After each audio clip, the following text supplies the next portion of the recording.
नमस्कार, आप देख रहे हैं तेज इंडिया लाइव न्यूज और मैं हूं आपके साथ रजत। आइए दिखाते हैं दिन भर की कुछ खास छोटी और बड़ी खबरें। कल नेटौर में नाले के किनारे मिली 7 वर्षीय मासूम बच्ची की लाश का पुलिस ने किया खुलासा। बता दें, बिजनौर के थाना नेटौर क्षेत्र में कल लापता मासूम बच्ची की लाश मिलने का मामला प्रकाश में आया था। पुलिस ने दरिंदे आरोपी को किया गिरफ्तार। दरिंदा मासूम बच्ची को ले जाते हुए सीसीटीवी कैमरे में हुआ था कैद। बता दें, नाले के पास झाड़ियों में पड़ा मिली थी मासूम बच्ची की लाश। घटना से क्षेत्र में फैली थी सनसनी। तो वहीं घटना से परिजनों का रो रो कर था बुरा हाल। बिजनौर एसपी नीरज कुमार जादव ने घटनास्थल का किया था निरीक्षण और घटना के शीघ्र खुलासे के लिए 4 टीमें की थी गठित। वहीं बच्ची के शव को कब्जे में लेकर पोस्टमार्टम के लिए भिजवा दिया गया था। वहीं पुलिस ने दरिंदे आरोपी को गिरफ्तार किया है। बता दें, आरोपी ने मासूम बच्ची को बेरहमी से की थी हत्या। बच्ची की लाश मोहल्ले में पहुंचने से मचा कोहराम। कल आपको बता दें, जनपद बिजनौर के थाना नेटौर क्षेत्र के मोहल्ला निवासी 7 वर्षीय मासूम बच्ची सोमवार को रहस्यमय ढंग से लापता हो गई थी। परिजनों ने मासूम बच्ची की गुमशुदगी थाने में दर्ज कराई थी। परिजन और पुलिस के लाश पर मासूम बच्ची की लाश मोहल्ला छापेग्राम नाले के पास झाड़ियों में पड़ी मिली थी। तो वहीं लापता बच्ची की लाश नाले के पास झाड़ियों में पड़ी मिलने से क्षेत्र में सनसनी फैल गई थी। वहीं बिजनौर के एसपी नीरज कुमार जादव ने घटनास्थल का निरीक्षण किया। घटना के शीघ्र खुलासे के लिए 4 टीमें गठित की थी और बच्ची के शव को कब्जे में लेकर पोस्टमार्टम के लिए जिला अस्पताल बिजनौर भिजवा दिया था। आज पुलिस ने दरिंदे आरोपी को गिरफ्तार कर लिया है। आरोपी दरिंदा मासूम बच्ची को ले जाते हुए सीसीटीवी कैमरे में कैद हुआ था। आरोपी दरिंदा मासूम बच्ची की बेरहमी से हत्या कर लाश को नाले के पास फेंक कर फरार हो गया था। पुलिस के मुताबिक आरोपी मुजफ्फरनगर का रहने वाला है और फिलहाल नेटौर में ही रह रहा था। तो वहीं घटना से परिजनों का रो रो कर बुरा हाल है और मासूम बच्ची की लाश पोस्टमार्टम के बाद मोहल्ले में पहुंचने पर मचा कोहराम। और से हमारे संवाददाता सना परवीन की देखी खास रिपोर्ट। कल दोपहर को नेटौर थाना पुलिस को एक सूचना प्राप्त हुई थी कि नेटौर कस्बे से एक 7 वर्षीय बालिका गायब है। इस सूचना पर नेटौर पुलिस ने तत्काल अभियोग दर्ज किया और मल्टीपल सर्च टीम्स इस बच्ची को ढूंढने में लगाई। डॉग स्क्वाड की मदद से इस बच्ची की डेड बॉडी को कल शाम को नाले और डंपिंग ग्राउंड के बीच से बरामद किया गया। घर वालों की सहमति से बच्ची को पोस्टमार्टम हेतु मोर्चरी भेजा गया, जहाँ पे पैनल से इसका पोस्टमार्टम कराया गया। 4 टीमें कल मेरे द्वारा गठित की गई थी। चारों टीमों ने अथक मेहनत की है और कई कैमरे देखे गए। इस मोहल्ले में काफ़ी कैमरे ऑपरेशन दृष्टि के अंतर्गत लगाए गए थे। फुटेज के आधार पे आज पुलिस ने एक व्यक्ति को गिरफ्तार किया है जिसका नाम शादाब है, जो कि इन्हीं के मोहल्ले का रहने वाला था। मूल रूप से वो मुजफ्फरनगर का रहने वाला है, फिलहाल वो इनके मोहल्ले में रह रहा था। उसको पुलिस ने हिरासत में लिया है। उससे पूछताछ की गई तो उसने अपना जुर्म कबूल किया है। फुटेज में भी वही दिख रहा है। वो बच्ची से काफ़ी फ्रेंडली था और परसों शाम को बच्ची को लेकर वो गया था, जहाँ उसने उसकी हत्या कर दी। घर वालों को सूचना दे दी गई थी। घर वाले ने इससे पूछताछ की है और घर वालों के सामने भी इसने अपना गुनाह कबूल किया है। इस केस में ठोस सबूत एकत्र करके सीसीटीवी फुटेज है, सर्विलांस है, साथ ही साथ जो क्राइम सीन पे सैंपल्स हैं वो एकत्र किए गए। इनकी मदद से एक ठोस इन्वेस्टिगेशन की जाएगी और 7 दिवस के अंदर इसमें चार्जशीट माननीय न्यायालय में दाखिल की जाएगी और सघन पैरवी करके माननीय न्यायालय में इसको कठोरतम सजा दिलवाई जाएगी।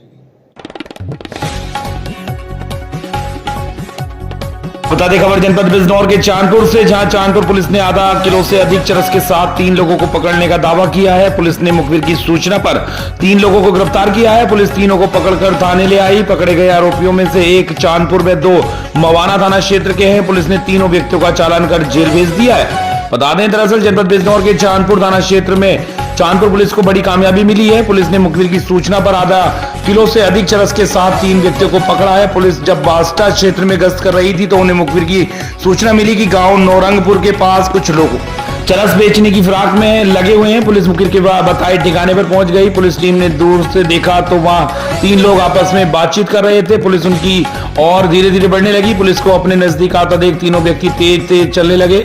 पुलिस भी उनके पीछे पीछे चलने लगी। पुलिस को आता देख भाग खड़े हुए तो पुलिस टीम ने तीनों व्यक्तियों को घेर कर पकड़ लिया। पुलिस तीनों व्यक्तियों को पकड़कर थाने ले आई और पूछताछ में जुट गई। पुलिस पूछताछ में तीनों व्यक्तियों ने अपने नाम सुरेश पुत्र गोपाल निवासी ग्राम नौरंगपुर थाना चांदपुर व सलमान पुत्र गुफरान व अकरम पुत्र इमाम निवासीगण थाना मवाना जनपद मेरठ बताया। पुलिस ने पकड़े गए व्यक्तियों की तलाशी ली तो उनके पास से 550 ग्राम आधा किलो से अधिक चरस बरामद हुई है। पुलिस ने पकड़े गए तीनों व्यक्तियों का चरस के साथ चालान कर दिया है। पुलिस थाना प्रभारी निरीक्षक संजय कुमार ने पकड़े गए व्यक्तियों की पुष्टि की है। कानपुर से हमारे संवाददाता राकेश कुमार की देखी खास रिपोर्ट।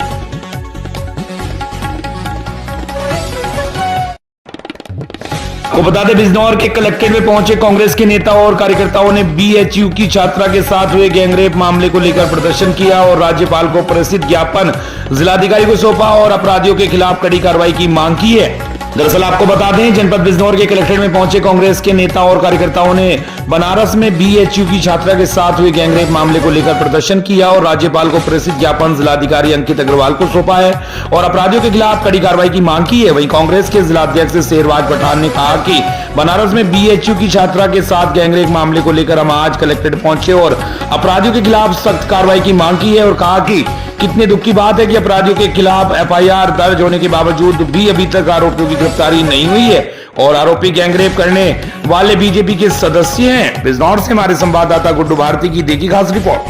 दरअसल आज जो बीएचयू की छात्रा थी, उनके साथ जो 3 भारतीय जनता पार्टी के कार्यकर्ताओं ने बलात्कार किया है, उसके संबंध में हम जो है ज्ञापन देने के लिए आए हैं। बड़े शर्म की बात है कि हमारे प्रदेश अध्यक्ष अजय राय जी ने जब ये बात उठाई कि ये बलात्कार में जो है 3 लोग भारतीय जनता पार्टी के लोग हैं, तो उनके खिलाफ एफआईआर कर दी गई। जब महिला द्वारा पहचान कर ली गई 8 तारीख को, कहाँ ये वही लोग हैं 8 नवंबर को जिन लोगों ने उनके साथ बलात्कार किया, तो वो बामुश्किल तमाम प्रदेश अध्यक्ष जी के दखल के बाद उसमें एफआईआर दर्ज हुई। एफआईआर दर्ज होने के बाद फिर उनको जो है भेज दिया गया। 2 महीने तक अरेस्टिंग नहीं हुई। आखिर ऐसी क्या बात है, या कानून का जो है दोहरीकरण हो रहा है कि जो लोग जो हैं भारतीय जनता पार्टी के, उनके खिलाफ कार्रवाई नहीं होगी, विपक्ष है तो उनके खिलाफ कार्रवाई होगी 2 महीने बाद। और सबसे बड़े शर्म की बात यह है कि वो जो लोकसभा क्षेत्र है, वो मौजूदा हमारे प्रधानमंत्री जो हैं नरेंद्र मोदी जी की जो है लोकसभा क्षेत्र का मामला है। तो इस चीज़ को लेकर के आज हम डीएम साहब को ज्ञापन देने, महामहिम राज्यपाल को ज्ञापन देने के लिए आए हैं कि जो अपराधी हैं उनके खिलाफ सख्त से सख्त कार्रवाई हो और उन्हें जेल भेजा जाए।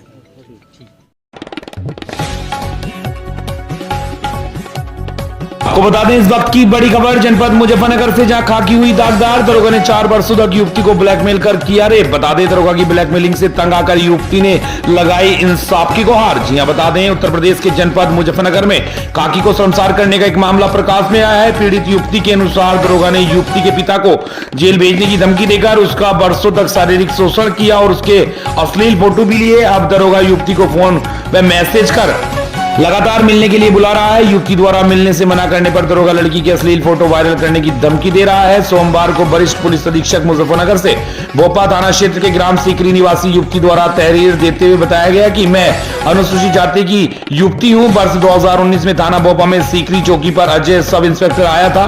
उस समय मेरे पिता व उनके भाई में घर की जमीन को लेकर विवाद हो गया था। उस समय अजय एसआई हमारे घर गांव सीकरी में आने लगा और मुझ पर गंदी नीयत रखने लगा।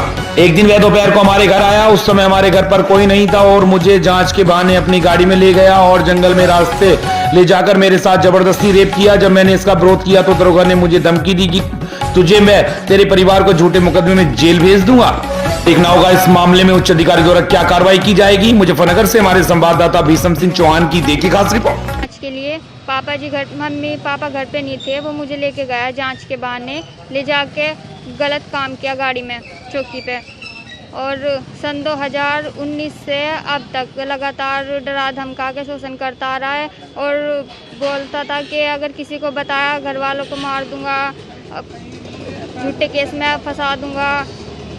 डरा धमका के अब तक लगातार शोषण करता है। एक महिला द्वारा एक सब इंस्पेक्टर अजय के ऊपर सेक्सुअल हैरेसमेंट के आरोप लगाए गए हैं। यह सब इंस्पेक्टर जनपद मुजफ्फरनगर में भोपा थाने की सीकरी चौकी पर 2019 में तैनात था। फिलहाल ये ईओडब्ल्यू मेरठ में तैनात है। इसकी जांच एसपीआरए को दी गई है। गहनता से जांच कराई जा रही है। जांच में आए निष्कर्षों के आधार पर उचित कार्रवाई की जाएगी।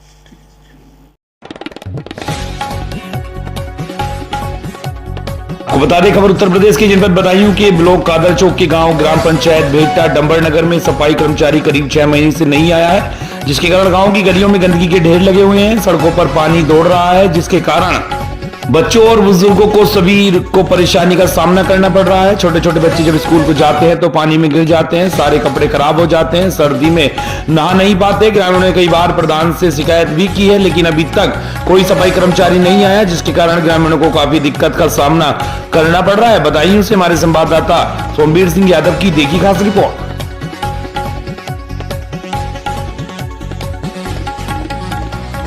प्रदेश के जनपद प्रतापगढ़ में खाद्यान्न विभाग के सरकारी इंस्पेक्टर कुंडा पर ग्राम प्रधान देवरी हरदोपट्टी विकासखंड बिहार व उनके समर्थकों ने लगाया 50,000 रुपए रिश्वत मांगने का आरोप। बता दें, प्रधान द्वारा 50,000 न देने पर सप्लाई इंस्पेक्टर कुंडा ने देवरी हरदोपट्टी का सरकारी कोटा कर दिया बहाल, ऐसा कहना है प्रधान व उनके ग्रामीणों का। बता दें, खबर आज सोशल मीडिया के प्लेटफॉर्म पर वायरल हुई तो मामले को लेकर सप्लाई इंस्पेक्टर कुंडा से बात की गई तो दूरभाष वार्ता पर बताया कि रिश्वत मांगने की बात पूरी तरह से गलत है। इस तरह के आरोप लगाने वालों के खिलाफ करूंगा कानूनी कार्रवाई। जबकि पूरा मामला बीते कुछ महीने पहले का ग्राम सभा देवरी हरदोपट्टी के आधा दर्जन महिलाओं व पुरुषों ने कोटेदार के ऊपर घटतोली करने का आरोप लगाया था। यह मामला उस समय सोशल मीडिया प्लेटफॉर्म और कुछ न्यूज चैनलों की सुर्खियों पर बना था, जिसका संज्ञान लेते हुए खाद्यान्न विभाग जिले के आरोप है सप्लाई इंस्पेक्टर विकासखंड बिहार देवरी हरदोपट्टी पहुंचकर किया था जांच। आपको जांच के दौरान कोटेदार पर घटतोली का आरोप लगाने वाली महिला एवं पुरुषों ने बताया कि कोटेदार की तरफ से नहीं की जाती है कोई घटतोली। सप्लाई इंस्पेक्टर खाद्यान्न विभाग के आरोप प्रधान व ग्रामीण की मौजूदगी में बताया कि कोटेदार की तरफ से नहीं की जाती कोई घटतोली। जांच के दौरान खाद्यान्न विभाग वितरण का कार्य सही ढंग से पाए जाने पर खाद्यान्न विभाग के अधिकारियों ने दुकान समेत अभिलेख की भी की जांच। अभिलेख दुरुस्त न होने पर कोटेदार को स्पष्टीकरण देने का दिया था नोटिस और कुछ दिन के बाद कोटे को कर दिया था निलंबित। बता दें, अभिलेख के मामले में कोटेदार की तरफ से सही जवाब मिलने पर घटतोली की आरोप लगाने वाली महिलाओं का हलफनामा मिलने पर सप्लाई इंस्पेक्टर कुंडा ने कोटे को कर दिया था बहाल। इस मामले को लेकर प्रधान व कोटेदार में चुनाव के समय से चल रही है पुरानी चुनावी रंजिश को लेकर प्रधान द्वारा आए दिन कोटेदार के ऊपर तरह तरह के लगाए जाते हैं फर्जी आरोप। इस मामले को लेकर क्या कहना है प्रधान व ग्रामीणों का, आइए सुनते हैं उन्हीं की जुबानी हमारी इस खास रिपोर्ट में संवाददाता रत्नेश कुमार शुक्ला के साथ। इन लोगों के कहने पे हम लोगों ने जाके कोटेदार के खिलाफ आवाज उठाई जी। कोटा निलंबित हुआ। कितना दिन पहले निलंबित हुआ था? 21 तारीख को दिए थे और उसके 14 दिन दौड़ाने के बाद कोटा निलंबित किया। उसके बाद बोले कि अब हम इसको निरस्त कर देंगे और तुम जितने गवाह हैं सब सही से रहें, उसके बाद कोई दिक्कत नहीं होगी। फिर 2-3 बार हमको यहाँ दौड़ाए, जिला दौड़ाए। फिर बीच में हमसे की कि ऐसे बात नहीं बनेगी और सबको शपथ पत्र देना होगा। मैं सबको लेके कुंडा गया खाद्यापूर्ति विभाग, तो वहाँ पे शपथ पत्र बनवाया। उसी दौरान मैं उनसे मिलने गया तो बोलने लगे कि ऐसे नहीं होगा, कुछ चलेगा तभी आगे होगा। तो मैं भी वो पूछा कितना चलेगा, बोले कम से कम 50,000 रुपया चलेगा। सप्लाई इंस्पेक्टर ने कहा आपसे? सप्लाई इंस्पेक्टर और सुशील कुमार। क्या नाम है सप्लाई इंस्पेक्टर का? शिव कुमार मिश्रा और अकमल जी।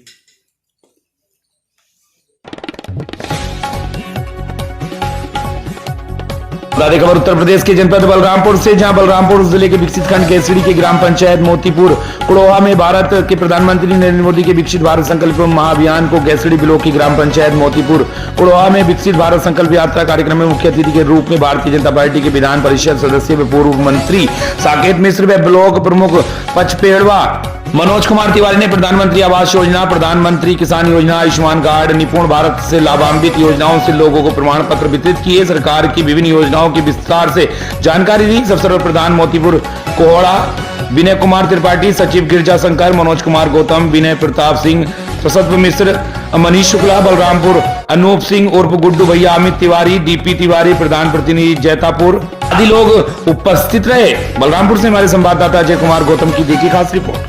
वितरण के संबंध में तो मैं केवल एक चीज़ कहूँगा कि मैं चाहता हूँ कि 5 साल बाद ऐसा हालात बनाए कि किसी को कंबल देने की जरूरत न पड़े, हर आदमी अपना कंबल खुद खरीद। इस समय इतनी ठंड पड़ रही है, इसलिए ज़रूरी था जितनी हम लोग सहयोग तो यहाँ पे भी दिया है। अभी हम लोग श्रावस्ती में भी देखे आए हैं उस दिन करीब 2000 कंबल। तो जो वंचित लोग हैं जिनको ज़रूरत है ठंड से बचाने की, उनको बचाने के लिए कर रहे हैं। बता दें खबर जनपद झांसी से, जहां झांसी के तहसील करोटा के अंतर्गत ग्राम देवरी घाट पर एनजीटी के नियमों के विपरीत खनिज विभाग की मेहरबानी से अवैध खनन बदस्तूर जारी। बता दें मामला जिला झांसी के तहसील करोटा के अंतर्गत आने वाले ग्राम देवरी घाट का है, जहां पर शिवा कंस्ट्रक्शन के नाम से देवरी घाट पर अवैध तरीके से बालू का खनन किया जा रहा है। पट्टे के निर्धारित जगह के अलावा बड़ी मशीनों द्वारा अन्य जगह से भी खनन किया जा रहा है। पट्टा धारक द्वारा प्रथम दृष्टया निर्धारित भूमि के अतिरिक्त दूसरी जगह से खनन कर सैकड़ों ट्रक बालू बगैर रॉयल्टी एवं बगैर नंबर प्लेट की ओवरलोडिंग गाड़ियों से अवैध खनन कराकर खनन विभाग को लाखों रुपए का चूना लगाया जा रहा है। वहीं दबंग ठेकेदार द्वारा एनजीटी के नियमों को दरकिनार करते हुए निर्धारित गहराई से अत्यधिक गहराई तक प्रतिबंधित मशीनों द्वारा खुदाई करके बड़ी बड़ी खदान नुमा गड्ढे कर दिए गए हैं, जिससे कभी भी जनहानि हो सकती है। ठेकेदार द्वारा नदी की जलधारा को रोककर नदी के बीच से रास्ते बना दिए गए हैं, जिससे नदी की धारा का बहाव बाधित हो गया है। वो जहां पर एक और प्रदेश सरकार अवैध खनन को लेकर सख्त रवैया दिखा रही है, तो वही दबंग ठेकेदारों द्वारा एनजीटी के नियमों को अनदेखा कर खनन विभाग को लाखों की क्षति पहुंचाई जा रही है। अब देखना यह है कि खनन विभाग और तहसील मुख्यालय पर बैठे आला अधिकारी ऐसे दबंग ठेकेदारों पर क्या कार्रवाई करते हैं, या फिर दबंग ठेकेदारों के सामने मौन धारण करके दर्शक की भूमिका निभाते हैं। करोटा से संवाददाता कृष्ण कुमार की देखिए खास रिपोर्ट।